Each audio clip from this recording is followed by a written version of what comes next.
Hey, what's going on, ladies and gentlemen? How y'all doing, man? I'm just about the most animated guy you probably want to meet. Hey, listen, tonight we're gonna do something a little different. We're gonna do something a little different, and hopefully you find some value in it. My name is Eric McKinley.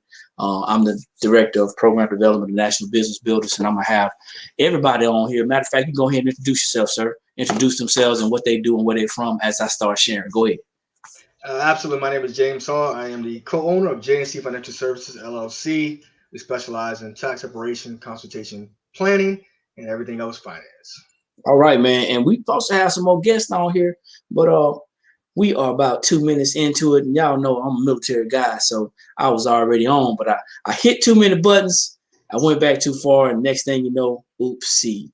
So I apologize for that. But guys, if you just jumping on, if you see this, drop your city and your state, like it, share it, and tag somebody. I'm gonna tag a couple of people on my page so they can see this, and then they can actually tag their page as well. And we're going to get started like time now. So hope y'all had a wonderful day. And then when you see this, like I said, we're just talking about a little money, man. That's all. Talking about finances, talking about wealth, talking about things that that we all need to be a part of. And I think that's all I'm gonna do for right now. I just tagged you, James. It should be coming through. And the whole idea is, man, we want to make sure that we position ourselves to be better than we were yesterday. I know my parents, they wanted me to be better than them, and I want the same for my kids. So guys, like I said, as you jump on, do me a favor, drop your city and your state, like it, share it, and tag somebody. And I'm gonna give you an opportunity to tag some people in your groups as well, and also share it with a couple of pages if you're gonna do that. We got Miss Quartina jumping on right now. She's about to have a conversation with us too. I tagged you already. Hey, young lady, how you doing? Hey, good evening, everybody. All right. Do me a favor, just go ahead and introduce yourself and let people know where you are from and what you do. Hi, my name is Cortina Trafford, and I'm here in the great city of Huntsville, Alabama, known as the Rocket City. And I am retired military, and I now work for another federal agency that I shall not name. And I am a serial entrepreneur. All right. Hey, what type of business do you have? Tell the people about your business. Okay, well, I have two traditional businesses. One that I'm launching and trying to get it up and running, which, Mr. Hall, I'm definitely going to be booking that consultation with you because we got to go over a lot of stuff. And one that is basically a family businesses where myself and my brother, we do services, maintenance, and, just different types of odd and end things where we partner together. Okay. Well, Of course, I'm into real estate. Oh yeah, you know what? I'm gonna tell you something, man. We could talk about that all day.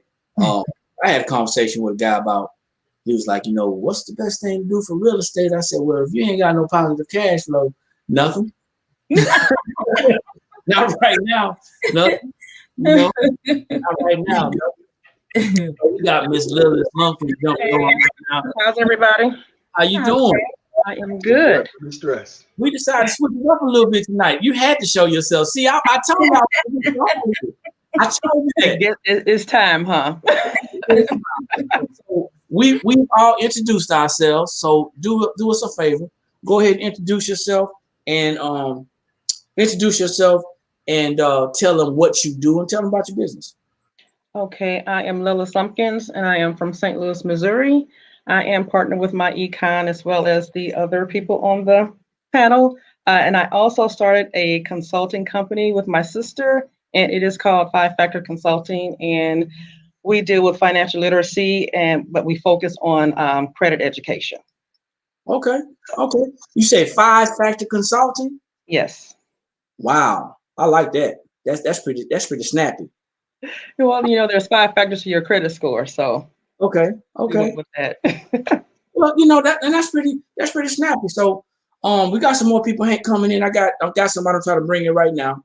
So, Mr. Hall, go ahead and So this is what I want to do. Mr. Hall asked me, he said, well, what are we gonna talk about? We always talk about, money. So let's start off this conversation this time with what is our biggest expense? Let's talk about that, Mr. Hall, while I get this young lady on the call. All right. So, I mean, from the reality is, the biggest expense you're going to incur is going to be taxes. Taxes is not really something that you can, I guess, escape without running through strategies. For the most people, when they look at their check, they're going to be dealing with a majority of taxes. You got the Social Security tax, you got the Medicare tax, you got the federal, you got the state. When you buy something, you got sales tax. There's ad valorem tax. There's tax. So, in a lot of times, we kind of get so familiar with the concept of taxes, we don't realize how much we are paying. If you ask somebody to look at their pay stub, they will look and they will see taxes.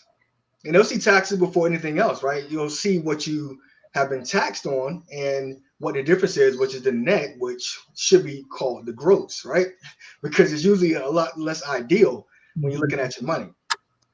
Taxes is really one of the biggest expenses that we'll ever have and we're going to continue to have, even after, you have gone on from this world, right? You still have estate taxes. So there's plenty of taxes to go around, Mr. McKinley.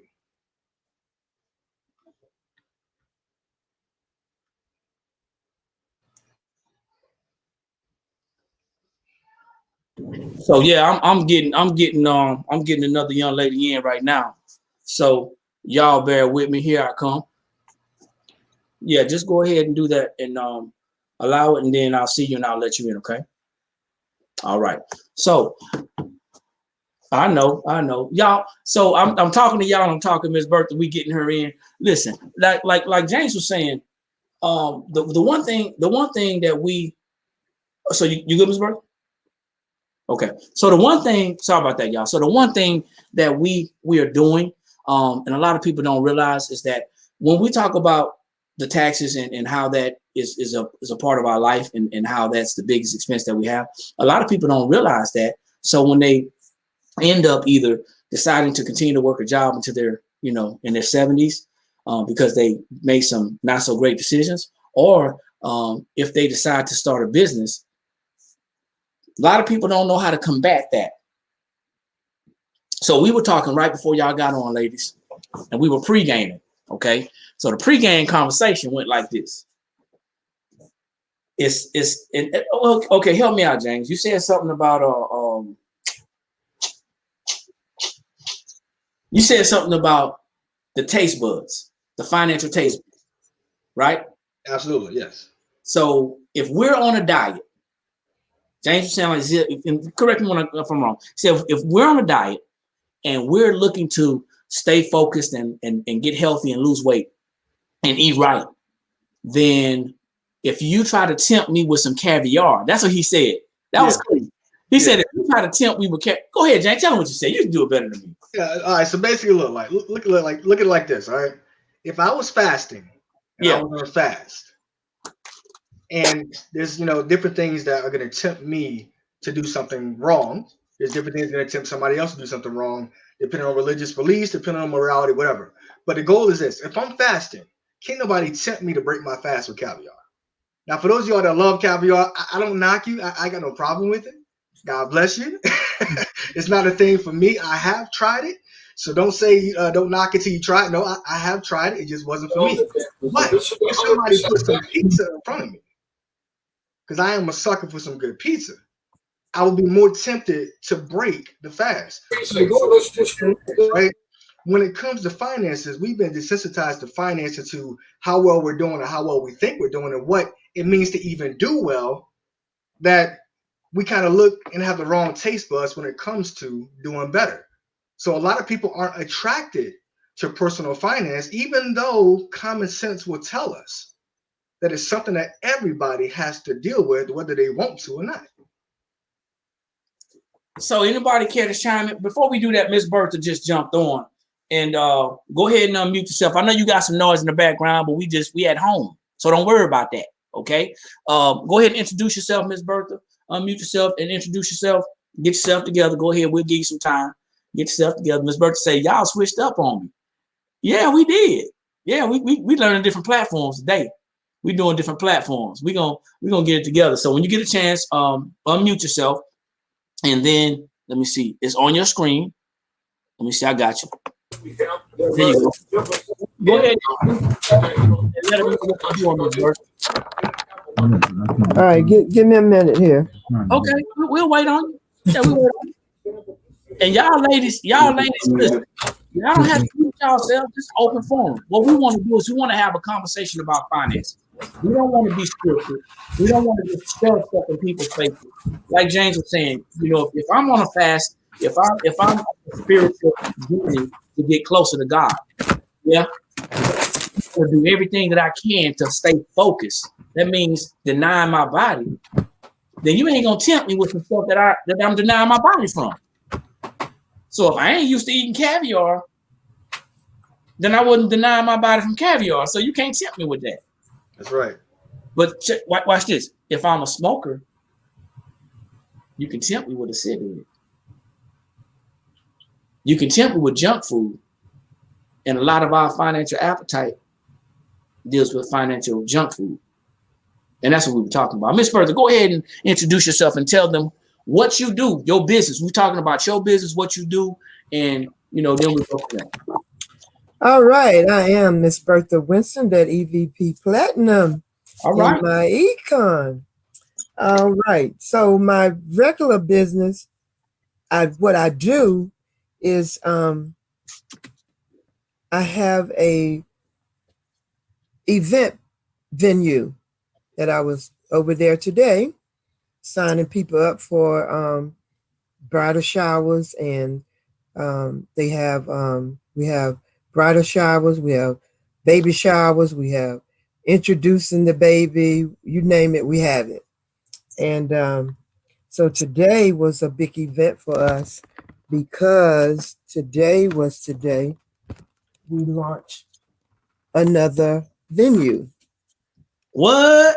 So we signed our lease today for a 5,000 square feet building where we'll be all inclusive. We'll have a bridal suite. We will have a groom suite, and everything they need will be right there to have all of that stuff. Also, they can have their service there. So outside of my econ has positioned us to be able to do that. So I mean, the sky's the limit in my econ. Whatever you want to do, however you want to do it. Well, how it got started was during the pandemic. Before the pandemic, we was having meetings there every Saturday, second Saturday. I was having my meetings there. So when the pandemic hit, we had to think of another way to generate income with the venue, with the building. We have probably about 9,000 square feet there. I mean, not 9,000, about 900 square feet there. Okay. So I have an office there. My granddaughter had an office there, which we still do. So we kind of flip the script and say, well, okay, we need income to come in because we got to pay for this rent.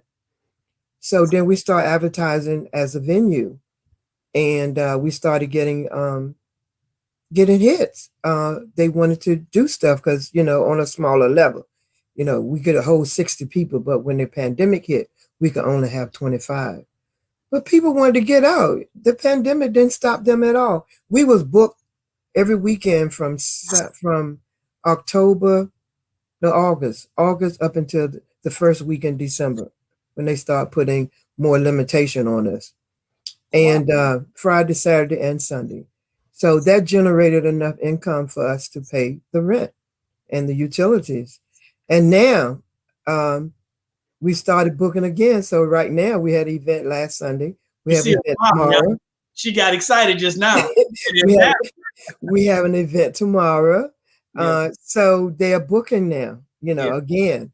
So so we thought about, because a lot of time when people come, they want a larger crowd. crowd, and we didn't have that capacity. We could only hold 60 people, and comfortably we wouldn't do but 50. So, and when the pandemic hit, they limit us to 25, which was okay, So we made that known. So for the bigger events, we couldn't hold that many people. So now the place that we just signed today, it's called the Pavilion. The one that we have now is the Intimate Events, and it's very intimate. It's very, very intimate. I mean, when they walk in, they just fall in love with the place because it's so that's really our baby, because that's the one we started with. So we'll be able to keep that event, and then we'll have the other event. And I'm so excited because I think someone was talking about having a community.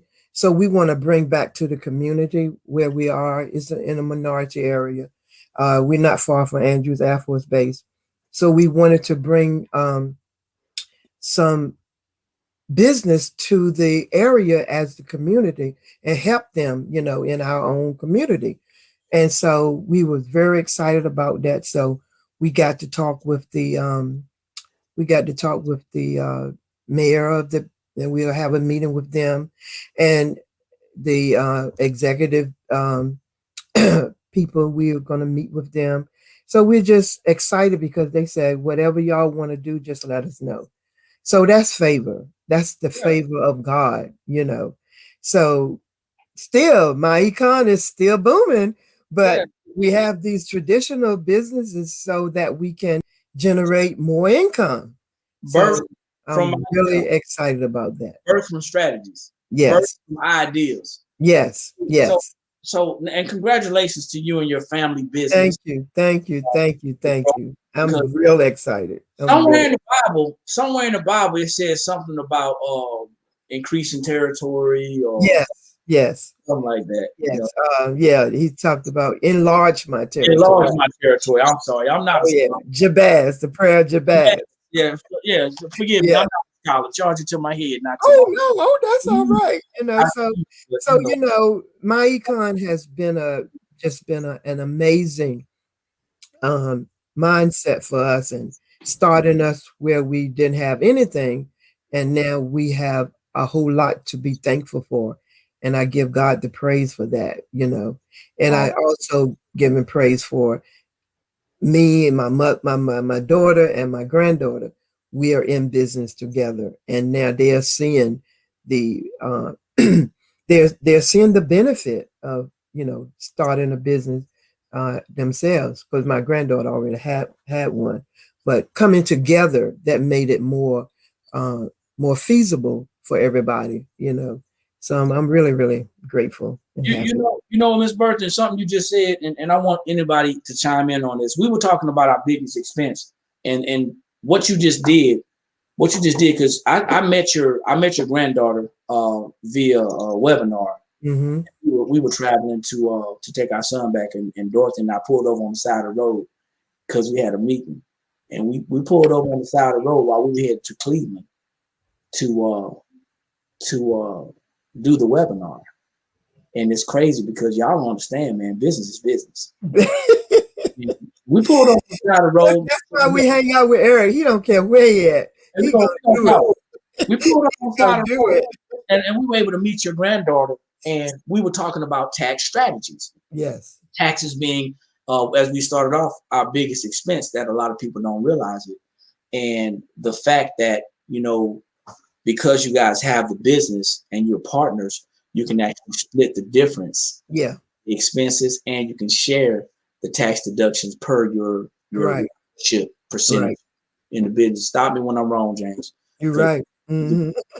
But that's one of the things we discuss. And so the fact that we all are business owners, we started off with strategies, a business that hosts strategies, and one of those strategies that business talks about heavily to build our wealth and to create generational wealth, as you are doing. You got 3 generations. It's 3 generations of y'all. Yep, it is. Yeah. But one of the biggest strategies that we don't understand as whether we're W-2 employees or whether we are business owners, we Mm-hmm. understand the tax strategies. Yes. And I never heard of it like that before. Anybody feel free to jump in, y'all. I never heard of it like that before. I do my taxes, I get my refund. That's it. That's what, that's what I was taught. And Yeah. I know I can't be the only one. Y'all got me on here Oh like, yeah. Oh yeah. now I can't be the only one. No, you're not, Eric. I'm gonna tell Right. you, until I became an associate in my econ, nobody never really talked to me about financial strategies. It was always get a good job, save some Mm-hmm. money, and just make sure that you put money in your 401k. Everything else was not talked about. I mean, from my own research, I knew that as I started to make a little bit more money, I knew that I had to decrease my taxes. So that's the reason I started doing little things, but I wasn't very knowledgeable about what I was doing until I came into this company. Well, so Lila, she back there hanging out in the cut, thinking we're not gonna call her name, but she has a story as well, and she also has a family business that she partnered with her sister. And I'm not gonna tell her story, but I want to ask her. Because I know she's just getting started in the business, and I hate to put you on Front Street, as they say, but I have to because you're on the platform. As you apply, because you're stepping into something different, Lilith. Yes.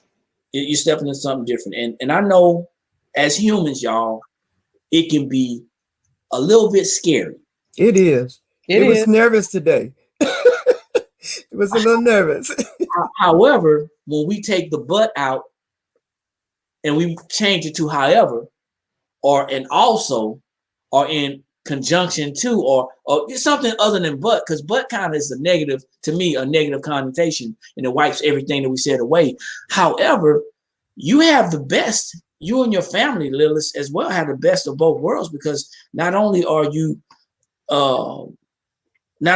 you have access to the tax strategies, you also, with your sister, have decided to start a business as well. Talk about your business a little bit. Yeah, talk to us. Well, actually, the business came from my econ, as Ms. Bertha said. The strategies that we learned in my econ and that we applied to ourselves, to our own lives, like the credit. Before I joined in my econ, I tried to fix my own credit. I thought I knew what I was doing, but I didn't, and my score dropped. So it dropped to like in the 500s. And after I learned the strategies and applied the strategies, I got my credit score back into the 700s. So when that happened, I decided I wanted to help other people.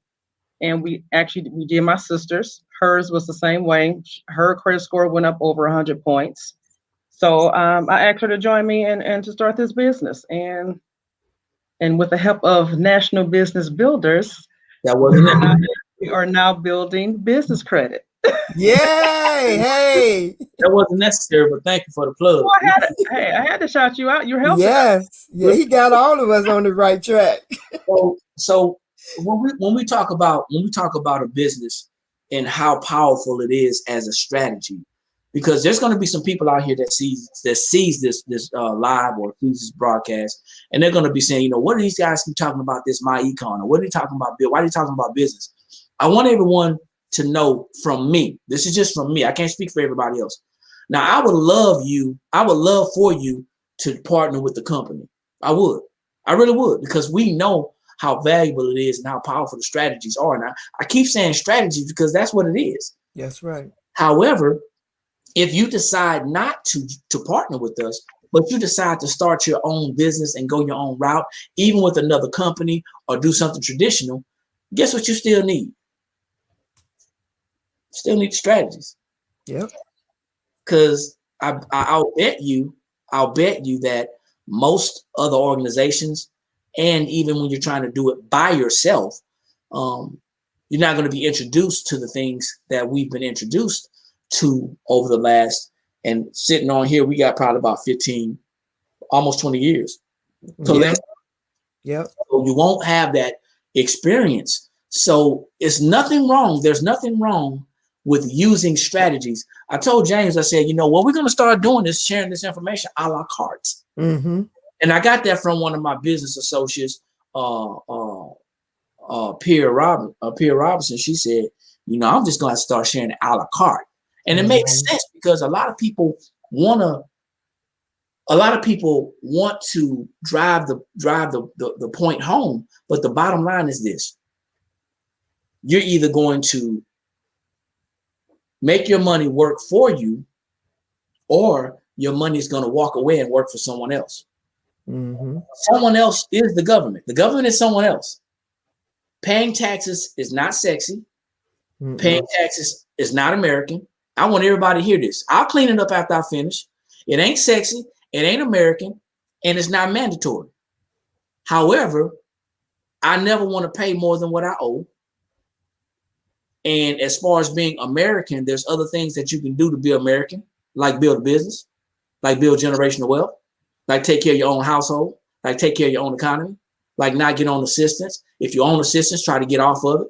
There's a lot of things that are American. And then, like I said, I never want to overpay. So, you said something the other day, James. You said, would you overpay your phone bill? Mm-hmm. Or your light bill. Or your light bill, thousands of dollars, or your car insurance overpaid thousands of dollars, and then say, hey, go and keep that money and I'll get it back later on. Mm-mm. What a lot of people don't realize is once you let that money go, by the time you get it back, the value has dropped. Right. The value has dropped.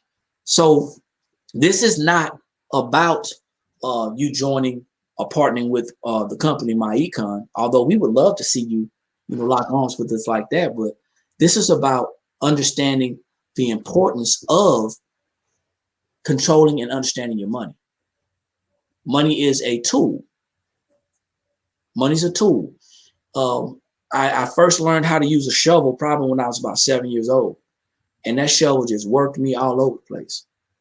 And it wasn't until I was about 9 that I understood how to work the shovel and let the shovel work for me. And for a lot of people, that's how money is. So if y'all are just jumping on, it's Friday. We've decided to do something a little different other than just talk about a presentation. We want to kind of tell everybody what we do. We are all business owners. We started off in network marketing. We all have traditional businesses. We use that strategy to build a business. And now we're helping people to do some of the same things. So I said I want to discuss the idea of our number one expense. If you're out there listening or looking, Miss Lorraine Bradley, she just jumped on from Baton Rouge. If you're out there looking and listening, a lot of people think that their mortgage is their biggest expense. Tell me something, and I'm gonna shoot you, James, because you are the expert on here. When do we stop paying taxes? I mean, literally, we don't. So for as long as we are on this earth, right, as long as we're in this realm of living, we don't stop paying taxes. And there's all kind of strategies and there's all kind of things. And people say, well, I'm going to do this and I'm going to do it this kind of way. But the fact of the matter is, even after we pass on, you still got the estate tax. You still got random taxes that even have to pass on to your loved ones. So taxes is something that we're going to deal with. We come into it dealing with taxes, right? From the moment that my son was born, almost 6 years ago, I had to pay tax on that medical bill. they gave me some taxes on that, right? From the moment he was born and everything I had to buy for him, I had to pay sales tax on everything that I had to buy for him. So taxes it's always going to be with us. And the goal is not to look at taxes and hate it. Taxes is the devil. Taxes is this and taxes that. Right? To gain knowledge. It's reality, right? But the goal is to gain a perspective that there are things that we can do to run strategies. And for a lot of business owners, Eric and everybody else on this panel, they don't understand. They never heard of a tax strategy or a tax plan. And, Eric, I've said it before, and, we've said it as well. A lot of the people who have gone out of business over this past 12 months, I can assure you, they did not have a tax plan or a tax strategy that was working on their behalf. Because the fact of the matter is, when most people budget, especially corporations and the government, they all budget the same ignorant way. Yeah. Got $100,000 a year, you spend $100,000 a year. I used to hate that, man. Don't make no sense. Look. Who would ever run their finances willingly, right? Spending 100% of what they make. And then when something happens, well, now you're in trouble. So, taxes is always going to be there. We got to learn how to be able to minimize and control. Mm-hmm. And the IRS gives us a blueprint, for those who are in the knowledge and in the know about it, on what to do about it. Yeah. And Lorraine, she said taxes and insurance. You're right. Listen. Yeah. You can be driving a car if you want to, and don't have an insurance. What they call it, riding dirty. You can do that if you want to, and get caught. It's going to be a problem, and it's going to be a downhill problem. So the reason why I wanted to have taxes our biggest expense as the subject of the topic tonight is because we are right here at this point. Right. We're at a pivotal point in the year, and for many people, originally we would have been able to start filing, right? Right. But because of a lot of things that happened last year, and because of a lot of things that are still going on, hey, listen, we can talk about conspiracy, we can talk about man-made, we can talk whatever you want to talk about, whatever it happens, it slowed a lot of things down. Oh yeah. And it took a lot of people out of the character, made people uncomfortable. And it also, for the people who were depending on that refund, it made them a little bit uncomfortable. It made them a little bit weary. It makes people scared. Imagine this. Imagine going through the whole year of 2020. Think about this. Someone went through the whole year of 2020. Their building got shut down, and they were diverted to their home. That means they kept their job. I see a finger up. That means you, right? You feel yourself. They were diverted from their home. That's me. So now, let's stay on mute, Cortina. So now, they only had a job, and they were saying, thank God I got my job. Thank God I kept my job. And yes, that's great. That's awesome. Absolutely. But now you went from working in a building where you use their bathroom. I'm not going to get too graphic. You use their toilet paper. You use their hand soap. You use their hand towels. You use their paper to make copies. You use their ink from their printer. Talk to me, y'all. Yeah. You use their services, their lights, their internet. You use their phones. Now you're at home talking about, oh, how great God is. But you didn't hear us when we said that now you need more than ever. James, don't put your head down. Now more than ever, you need a home-based business because even though your job may have compensated some of those, they may have paid some of those utilities, maybe internet or something like that. I don't know. Some jobs probably did that, but you still didn't win. They not. And they're not. They're not. We don't get compensated. No, they're not. You at home drinking up all the water. You Yes. know, you going to the bathroom trying not to flush the toilet, but They not. the water bill going up. You know what I'm saying? You got all the lights off in the house, and you got one little light on trying to work from it, trying to see because you're trying to keep your electricity bill down. Because all of the pressure is now on you because your bills are going up. But had they had that job, been diverted to their homes, and had a home-based business, some of that pressure could have possibly been alleviated. Lorraine said they're not paying nothing but home, but your home bill's going up. You're absolutely right. So, I mean, let's talk about that for a minute. What's some of the benefits of tax savings? Some of the benefits of having a home-based business. Anybody? I ain't gonna say anything. Y'all got okay. You can write off your lifestyle. The deductions. Write off your lifestyle. Deductions. Okay, so let's okay. Let me break the question down. Make it a little bit. Okay, so now the internet.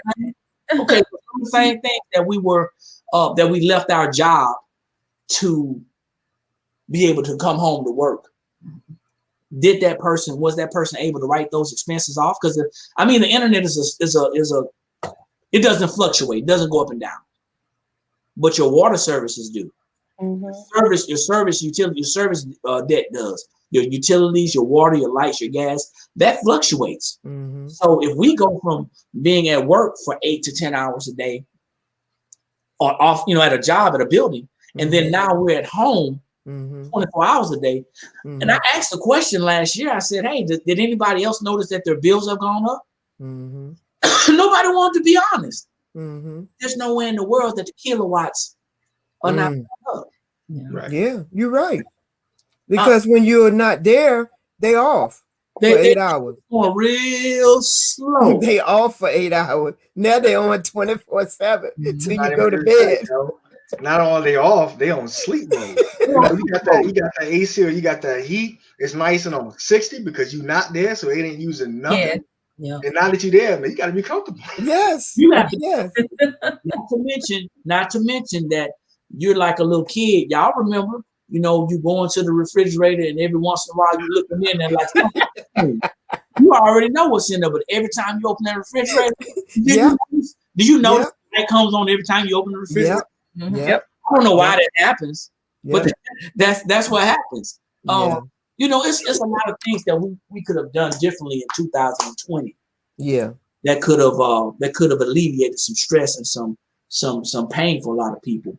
But some of the things that we don't know, as far as the strategies that we have access to, those tax strategies are very, very important. And a lot of people don't know that, and they don't know it because, like James said in the beginning, if I'm fasting, and my body is subjected to always eating pizza, but you try to tempt me with some type of rich, wealthy, food, caviar, then I'm not. My nose is not going to even. I'm going to turn my nose up at you. I don't want that. Yeah. As soon as you throw some junk food in our way, then we want it, and that's where our finances are. We have to shift our way of thinking about that junk food. What's another thing that we can do to lower our taxes? What's another thing we can do? There's other things. That's right, James. Make them talk. Make those ladies talk. Absolutely. So invest in tax advantaged accounts. Yeah, invest. Say that again. Invest in what? Invest in tax advantaged accounts. So really, tax deferred accounts. Deferred, yeah. Tax deferred accounts. Yes. We know a lot of people out there who, since you said invest, and I'm not that guy. I read a little bit, but there was a lot of people that tried to get on the train of I'm gonna bring it up. The latest the latest stock, latest stock that was out there. And this one right now, Reddit as well is about to get hit. But there's a lot of people jumped into GameStop, and they were on the Robinhood, they were on the Stash, and they were on the Acorn and all that stuff, and they were trying to get in.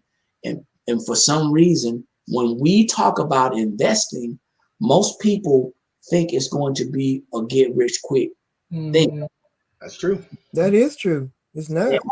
For those of you who are listening out there, if you have access, if your job is providing you the opportunity to invest in some type of tax deferred account, then don't just say I cannot afford it. There's ways to be able to afford it. Yeah. Because it's pre-tax, right? It lowers your tax. It lowers your tax. Let me say that correctly. It lowers your taxable income. So if I can't afford to put, if I feel like I can't afford to put 5% of my gross into an investment account, then I may need to look at how much I'm actually giving the government in taxes. That's just a nugget. That's just, we need to look at that, because if that can lower my taxes, ultimately I win twice. Yeah, absolutely. Yeah. Yep. We're not here to tell you how to do. We're not here to show you how to do taxes. That's not what it is. What I just wanted to share with people. What's your biggest expense? There's 97 different taxes out there in this country. 97 different taxes. Now I'm not, I ain't the smart person. I'm gonna keep on telling you what I'm not. Y'all better start reading because there's a lot of taxes that this country has for us to pay. Yeah. Depending on what your situation is. Now we may not have to pay them all, but think about this. There's a strategy that allows us to use the tax code to legally lower our taxes. Mm-hmm. If you think about the U.S. tax code, I'm gonna throw this book out there. I don't know if y'all ever heard of this guy named Tom Wheelwright. If I'm gonna look away, if James is frowning, y'all let me know. Tom Wheelwright, he talks about tax-free wealth. If you like to read, he has some great information in there. I'm an Audible guy, but he has some great information in there. His name is Tom Wheelwright, Tax-Free Wealth. And this is not to show you how to do your taxes, but it's to show you the power behind tax savings. A lot of people, especially families, single parents, single mothers with children, they love the tax credits. But what people don't understand is that was your money anyway. That's right. Whatever credit you were going to qualify for, that was yours anyway. So when we were talking about a couple of years back, people getting these big old checks, and I used to call them credit checks, getting credit checks. And now what happens is with all the tax laws and stuff changing, we're not read up on it. We're not spun up on it. I think a lot of people would rather just go to work and let somebody else do it for them. I don't know. How do y'all think about that? Yeah, that's true. If somebody does it for them, what does that do for the average individual? I mean, think about it. What does that do? If somebody does, I'm talking about totally not just preparing their taxes, but just do everything for them financial wise. What does that do for their finances? Honestly, to be honest, it can kind of go either way. If talk to them, the right person in your corner, then yeah. But the odds are is you probably don't. If you're taking tax advice from someone or you're taking tax advice or financial advice from someone who's not really running it, and they can't show you any proof of what they're doing is correct, then it won't have any bearing on you. And the problem is, even if I have somebody that I'm getting financial, tax, investment advice from, and ultimately, my relationship goes sour with them, well, now, I really don't know what to do. So it puts us in a vulnerable spot. And I think when you talk about finance or just anything dealing with finance, people get vulnerable. Why? Because they got to start looking at, the person in the mirror who is actually spending the money. They start to get, a little uncomfortable. And we are creatures of habit. We're creatures of comfort. If you think of the very nature of the word reflex, a reflex points us to something that we're comfortable doing, which is why we can do it without even thinking. And for a lot of people, their reflex is to not think about money.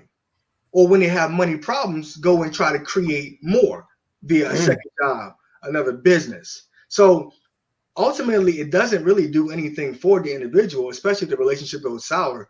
For some who may be lucky, whatever you want to call it, they might see some success for a while. But in the end, ultimately, if you don't get the knowledge and the foundation, you don't never avoid the pain of discipline. The pain of discipline. You said that pain of discipline. Yeah, it hurt. Yeah, you said that people try to avoid, and I don't want to mess it up. You said we try to basically piling up more issues by doing things like getting a second job, starting another business, trying to get out of money problems. It reminds me of someone in a hole. Somebody's in a hole and they're trying to dig their way out. Instead of them digging steps to step out of the hole. Y'all don't hear me. I ain't listening. Instead of them digging steps to dig themselves out of the hole, they end up digging a hole and piling the dirt right on top of it. Mm-hmm. And what ends up happening is we are creatures of habit. Right. We do what we are comfortable doing. We do what we know. We do what we're taught. We do what we're told. And what we don't know is that thing is already failing. We just don't see it failing. Mm. It's already failing. From day one, your job did not hire you because they liked you. No, understand that. That's true. Your job thought and knew that, hey, you know what? If I'm going to be successful, that business owner said, if I'm going to be successful, I need some leverage. Mm-hmm. And what better leverage than to have 100 employees and one of me?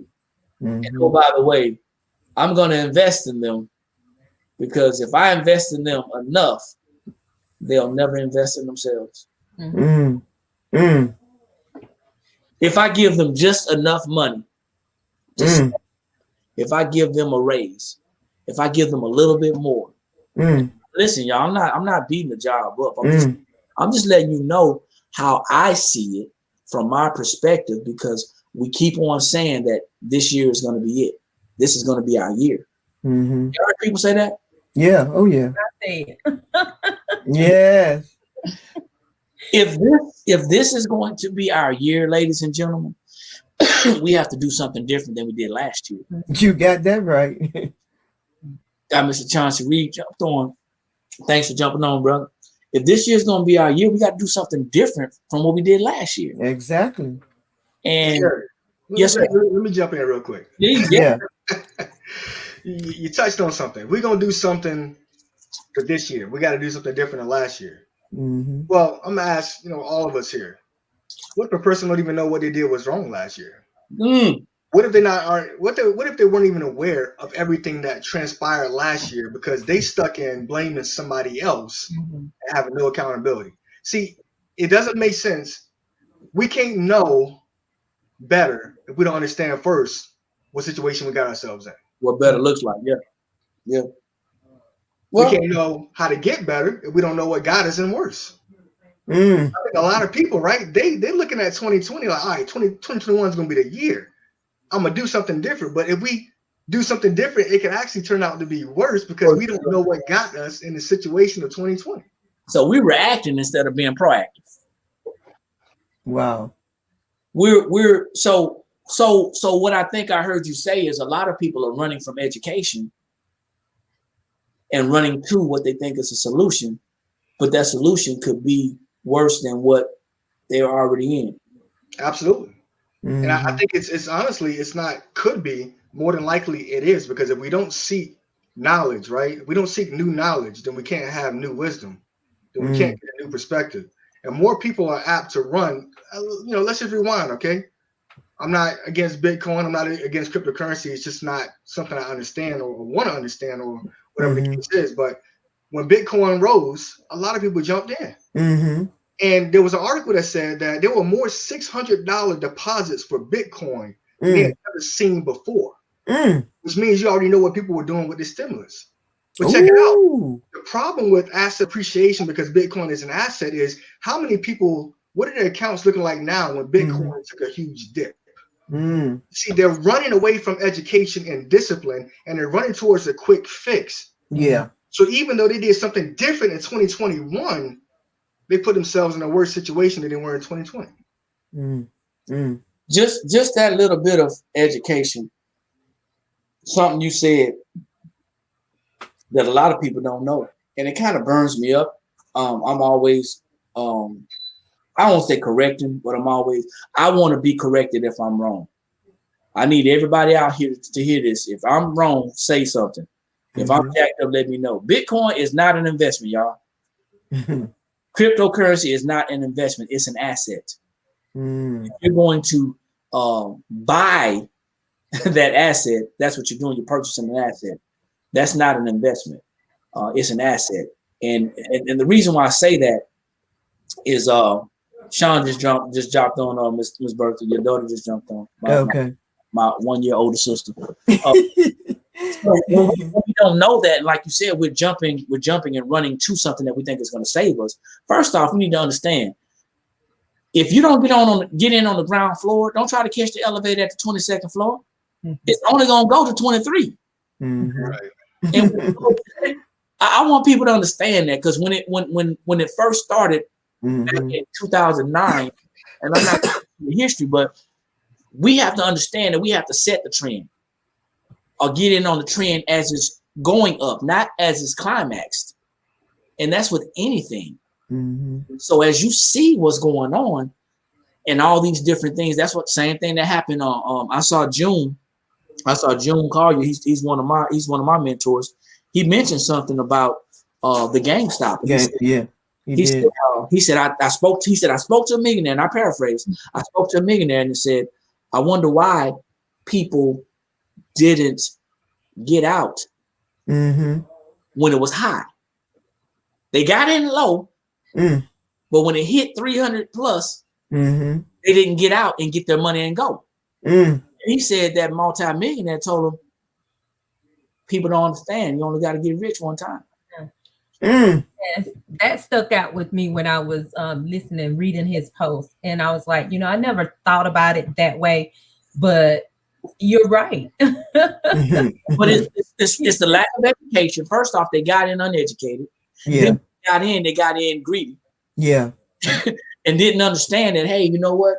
When you saw this thing starting to decline, they said, well, you know what? I'm a hold because I think it's going to go up. If you didn't get it for $1, and if you didn't get it for $1 and it went down to 53, you lost a lot of money. And it goes back to this. Before you invest in the stock market or in a particular stock, right. It's good or it seems popular, do some type of research. But a lot of those people invested, they didn't have emergency funds. You said, James, that there were a lot of $600 deposits. I'm sorry, man. When Bitcoin is where it's at, or any stock is up there, I'm not about to drop anything in there. I mean, why would I drop $600 to get a 32nd of a stock, a 32nd of a piece of a whole? And it goes back to just it's something that's popular. People are saying, I have this or I have that. And it's just something to have a conversation about around the water cooler. But ain't nobody talking about I have less debt than I started with, or I have a strategy to keep more of my money. I'm not talking about that because that's not sexy. See, we're going back to the beginning of the topic when we said talking about the biggest expense that we have. And lowering our taxes, legally lowering our taxes, is not sexy. It's not a sexy conversation. To hear someone say, and James tapped me on the hand, so I had to stop saying that, what my tax situation was the last couple of years, because everybody ain't going to be able to do what I did. Right. Everybody's not going to be able to do that. But you can lower them. So instead of me telling people how much I didn't pay, I'm going to let people know that I lowered my taxes. I was able to lower my taxes from 24% to 9%. Wow. And when you look at the numbers, because they don't lie, then you kind of understand anybody who was in that type of bracket, they were giving money away hand over fist. Absolutely. Yeah. And because I was able to legally lower that bracket, that allowed me to keep more. And now the conversation is different. Don't tell me about what you made. Let's talk about what you kept. What you kept, yeah. Let's have that conversation. Don't tell me what you spent. Yeah, don't tell me about much. Man, I spent this much for this car. And I'm thinking, like my man said, I see dead people. Yeah. That's what I think about. Well, you heard my story about that RAV4. Yeah, absolutely. I was like, I said, oh, That's another bill there. Another $600. I ain't ready for that. I ain't going back. That's the way things are, though, right? From a societal standpoint, right? Yeah, Which is why I love my econ, tying it back into my econ, and just what I've learned perspective wise. I've learned, that it's not about what I can spend my money on. Right. That's going to appreciate in value. Right. About getting the assets. We call it cash, asset, cash for a reason. Lowering taxes, even, a lot of business owners I talk to, even for them, it's not, it's admin work. It's hard for me to keep my records, and it's hard for me to make time for it. And we got to remember that's what they say. Same thing we're thinking when we say, and we tell somebody else, you got 24 hours in a day. We got to tell ourselves that. Yeah. A lot of business owners find doing the records to be just completely demeaning. Let me get somebody else to do it. And then, we do help in that regard. But the fact of the matter is, part of taking your money seriously is being able to, like Eric said, keep, not spend. It's taking your money seriously. Why? Because it's more discipline. It takes more discipline to keep your money. Yeah, it does. I'm serious. Proud of. And it takes some discipline to keep them records. Yeah, it takes some discipline, but I tell you, the benefit is worth it. Absolutely. I know for a fact, for me personally, in our household, our shoes are getting small, and that's a lot of growth that's going on. Y'all will get it after a while. We're gonna be focusing on growth. We're gonna be focusing on growth over the next couple of weeks, y'all. We're gonna talk about growth, and we're gonna work smaller goals. I like to work smaller goals inside that, because if we can focus on growth, the goals are gonna take place anyway. I think a good tool for all of us to look at, which I know some of you probably have, is that that tool with your in the back office, finding out what is your liability and what is your net worth. Your balance sheet. That's something your that we need to look at as well. Yeah, because everybody has one. Yeah, we need to, and that will probably encourage us to really see where we are and what we are doing. Yeah, because some people net worth is minus as we speak. You know what, Miss Bertha? Here you go. Here you go. Here it goes back to people being embarrassed. Yeah. I'm smiling. I'm not laughing at anybody because I was that guy. Yeah. But we need to know. We need to know our net worth. I think looking at the financial balance sheet, the cash flow strategist, that financial planning tool, and the cash flow manager itself, the whole part of the cash flow manager. I think that's something that we need to look at. And going forward as we meet other prospective business owners and prospective business partners, we begin to educate them on these things. And the only way we can do that is if we become educated. Yeah, exactly. That's the only way. I cannot tell somebody how to tie their shoes if I have Velcro. Don't talk to me about tying those shoes if you got Velcro on your shoes. It's not gonna happen. So I think that's very important, Ms. Bertha. Yeah. How much we're cash flowing, those things like that, so people can actually see the progress and the growth. Yeah. The growth, because once we grow, we're gonna hit those goals. Yes. And like James said, 90 days, a little bit at a time. You know, don't try to eat the whole elephant. Yeah. Little pieces at a time. Little pieces. Yeah. For a lot of people who are embarrassed about their current financial situation, please don't be. Please don't be, especially if you want help. There's always hope. Oh yeah, as long as you're living. Yep, there's always hope. If you're breathing, there's an opportunity. And you're looking at one right here, 8 years ago. You just have to want to do it. I needed a whole lot of help. We got a lot of people out there though that want to do better with their finances. And people often say, why we always talk about finances. Well, that's kind of the core of what we're doing. And we need it to survive on this earth. And if we need something to survive on this earth, we should have the best of it, I think. Anyway. Jesus talked about money a whole lot. A whole lot. I read that part. Now I read a lot of that. And he said, what did he say? Money answers all things. Yeah. You gotta have it. Well, when you think about this, right? So the person who started off is February the 5th, y'all. Yeah. The person who started off in January, and they said, or maybe in December, they said, this is going to be their year. Mm-hmm. Let's look at and starting with us. Let's look at how we are planning our year, because it's still early. It is. It's still early. We still have time to plan our year. So I strongly encourage that if you're out there listening, you get with one of these people on the platform, and ask them, how can I plan my financial year? I want to be better. I don't want to just budget. I want to manage. Yeah, there you go. How can I plan my financial year and what it looks like? Because I'm here to tell you that if we continue to March Madness and April showers and May flowers, y'all see what I'm going.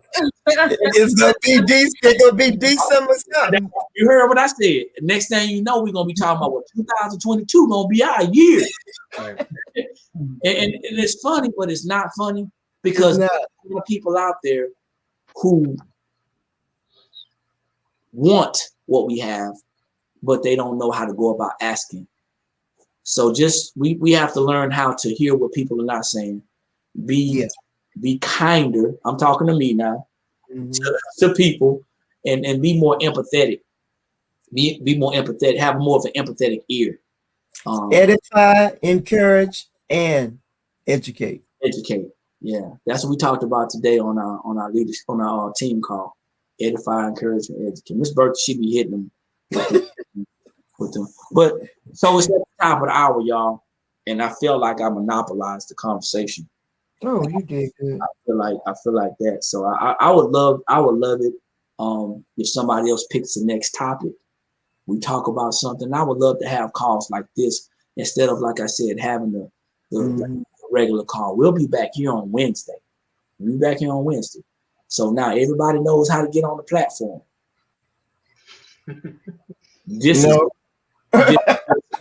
That's okay with Bertha. You and I gonna get on at 15 minutes early.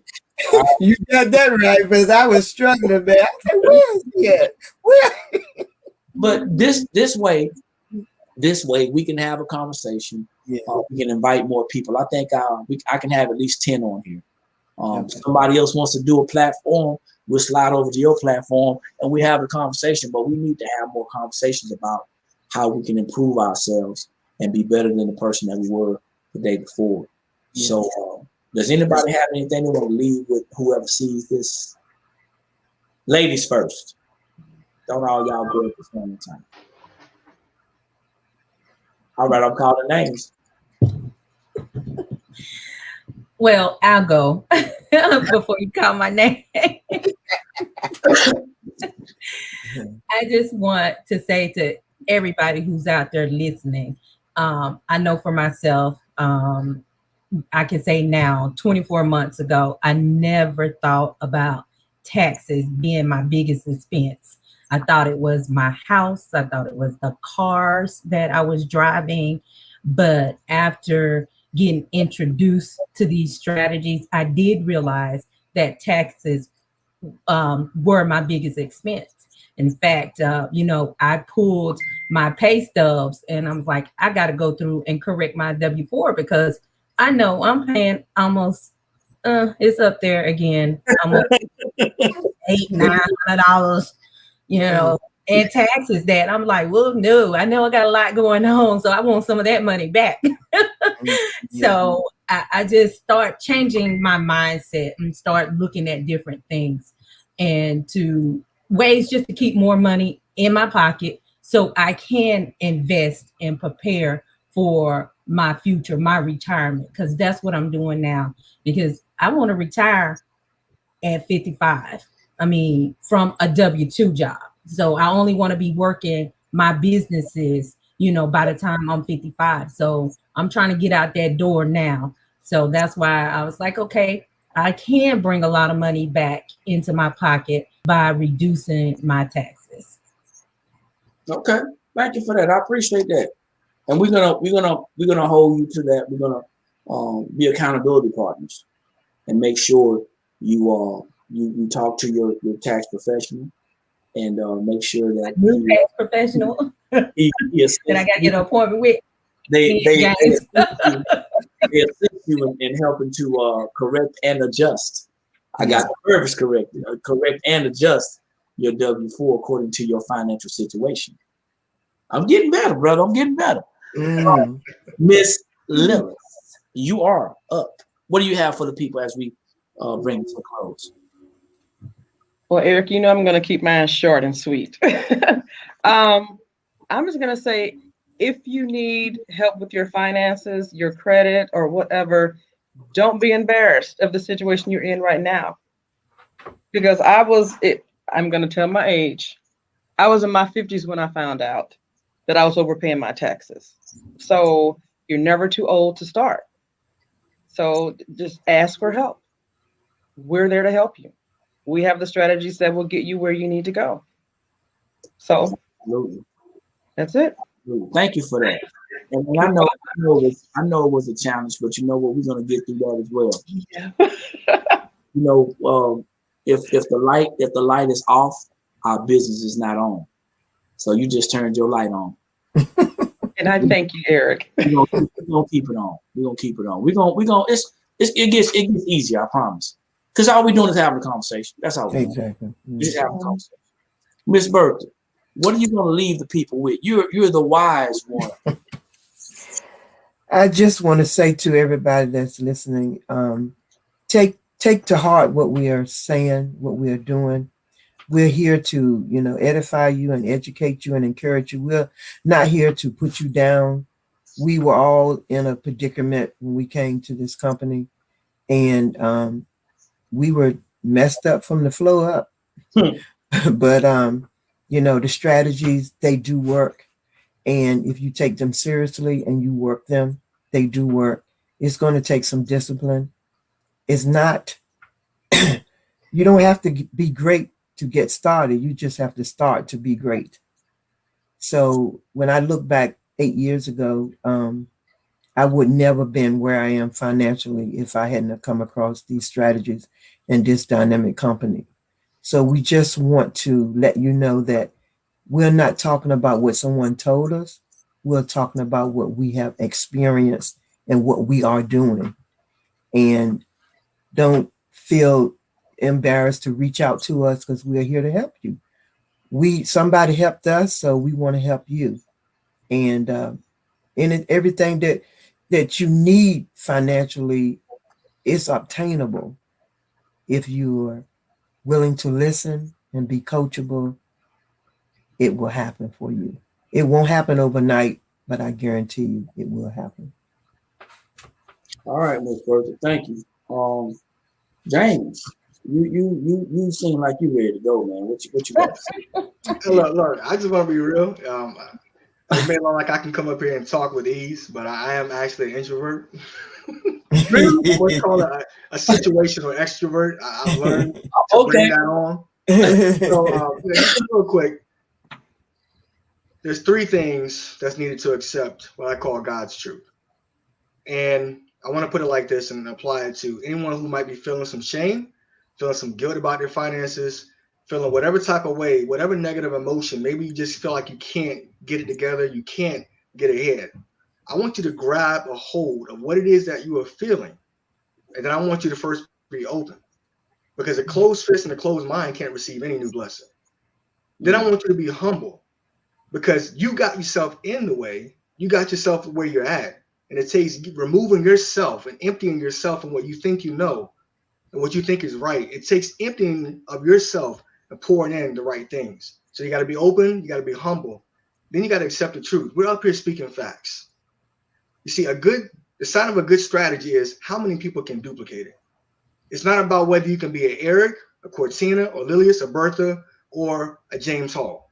It's about, can you follow the simple steps or particular steps designed to get you in a better situation? And I'm telling you, without lying to you, I'm a God-fearing man, so I take my faith very seriously. I would not speak it if it were not true. Any and everybody who is willing, and it can be open, and it can be humble, and accept the truth and put it in reality, can change what they deem their reality to be. Everything starts in the mind. The mind is the originator of everything. So whether you believe you can or whether you believe you can't, it all starts in your mind. And I'm asking and encouraging that you start believing that you can. Wow. Yeah, I'm ready to get started, James. For those of you who know me, y'all know now that I'm a serious person, but I also like to have fun, because I do believe where I came from was not fun. So now I can have fun. But listen, for everybody out there who's listening, we've had some great, powerful testimonies, some great, powerful information. I'm not going to say advice. I'm talking about guidance and direction, because we cannot, in good conscience, tell you that something works without us having done it. And I would not have asked these people to come on the call if I didn't know what they were doing. So I really appreciate y'all for sharing y'all stories and y'all's education, information, man, y'all experience. For the people out there who are listening and saying, hey, you know what? I just can't.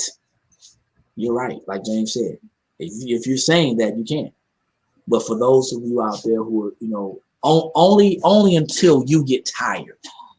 When you get tired of your situation, when you just can't take it anymore, when you get tired of living the way that you're living, when you get tired of not accepting the blessings that God has already blessed us with, when you get tired of not stepping in or walking in what he has for us, then you will do something different.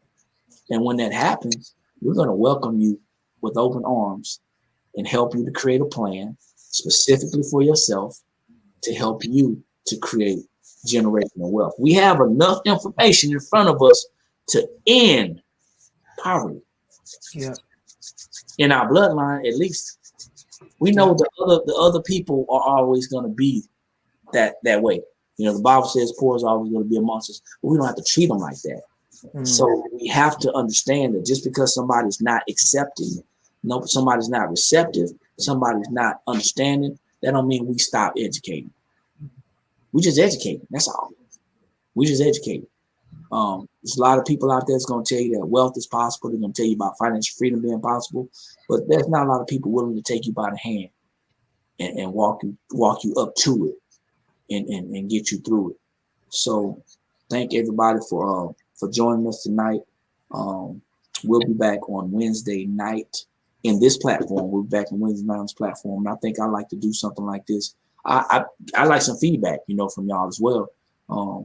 And maybe some topics we can talk about and discuss openly about how we can improve the community and create a culture. Because I like to have a culture of individuals that want to do. I don't want to drag nobody. My bad. My bad. I don't want to drag nobody. But I do want to invite you in to our living rooms, to our homes, to our circle, if you want to be there. So with that being said, thank y'all for joining us. Thank y'all for being on. For everybody else that came on and chimed in, we appreciate y'all. There's a lot of information that we can share, and there's a lot of professionals on here, and we want you to be as the best version of you that you can be. Okay, so my name is Eric McKinley, y'all. Like I always say, when you know better, that's when you have the ability to do better. And the only knowledge that's powerful is properly applied knowledge. So until the next time, I'll see y'all at the top. Too many people struggling at the bottom, y'all. Let's get to the top. Hey, y'all have a good one. All right. See y'all tomorrow. Super Saturday. Tomorrow. Yes, Saturday. All 10 right. o'clock. 10 o'clock. Y'all take care. All right. God bless. God bless.